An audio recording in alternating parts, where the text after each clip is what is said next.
Double shot espresso. Yeah, plenty of time to reflect on it. And yeah, look, as the season was going on, you don't really sit back and think about what the team's achieved until it's all said and done. But I think all the players can be very proud of themselves of what we've achieved this season under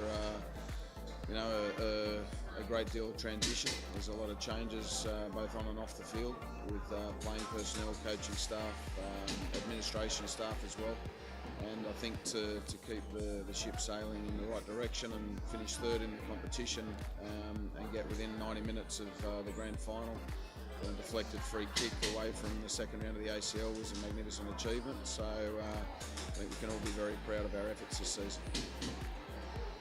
I think the main message is that we have to step things up again next season. You've always got to re-challenge yourself as coaching staff, as playing staff and administration staff, and I think we've certainly had a successful season, but we didn't win anything, and we have to make sure that we step up a couple of levels again next season. So certainly I'll be looking at ways and means of doing that during the off season, and when we arrive for pre-season training in early July, everyone needs to better themselves and find improvement in the small areas, but the key areas, and then overall as a squad I'm sure we can find that collective improvement that we need to go to the next step next season.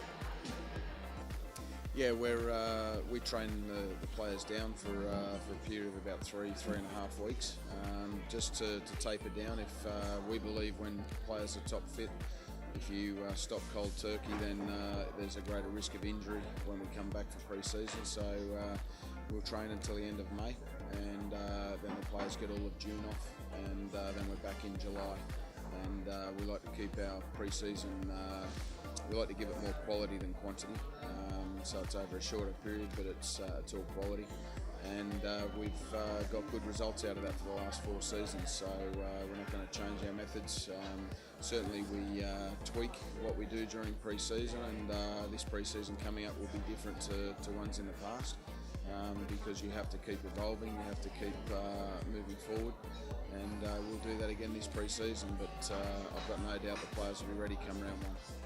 Yeah, if we're talking about development, I think the likes of Storm Roo, Anthony Caceres, Zach Anderson, I think those players certainly showed some real improvement earlier in the season, and I think the likes of Bernie Ibini, Mitchell Duke, Nick Fitzgerald, those types of players really improved as the season went on, and I think the signs, if you look at those players plus some others coming through, the signs that they showed this season I think are very, very promising for next season.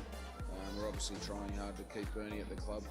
He's still owned by Shanghai, but we're working hard behind the scenes to keep him on loan, and if we can do that, then I can only see him having a bigger and better season next year. We had to rebuild him physically and mentally, and I think the results that were there for all to see by the end of the season proved that it was a successful move him coming back to the club.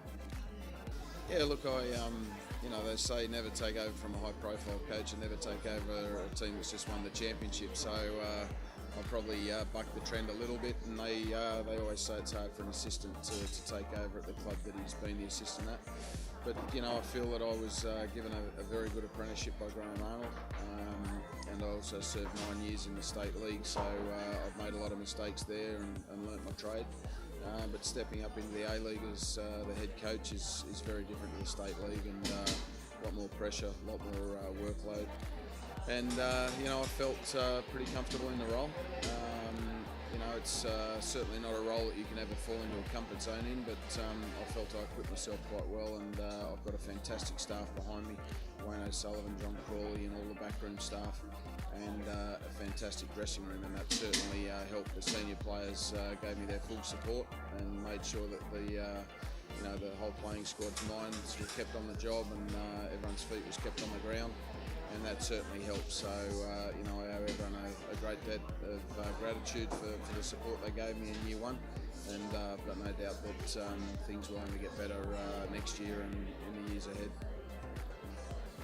Look, not real comfortable to be honest, but you can't control what other people, the titles they give you. But I'm a firm believer in that football is all about the players and the supporters. It's not about the coaches. So I'm not one to buy into that sort of stuff. It's I'm there to steer the ship. The players are there to play and work hard for each other. And if we all do our jobs well, then you've got every chance of success. But I'm a coach that's very much there for my players. They're the ones that go into battle for you every week and do all the hard work. So as long as we keep that, those ingredients, then I think the main course will look after itself.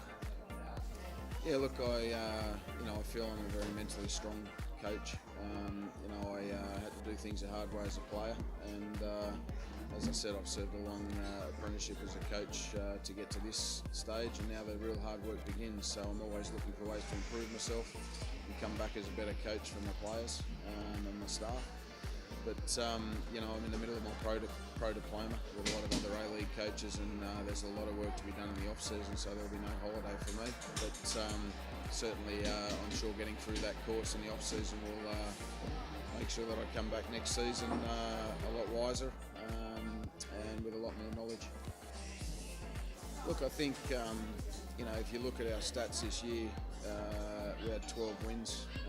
Certainly, you need to score goals to win games, and I think 33 goals in 27 regular season games probably isn't enough. So we need to score more goals next season, but also we need to tighten up in defence. We always pride ourselves on our defensive record being less than a goal a game, and we conceded 36 goals this season in 27 games, so we need to tighten up at the back, and we certainly need to score more goals. So there are areas that we probably look to reinforce. Yeah, I do.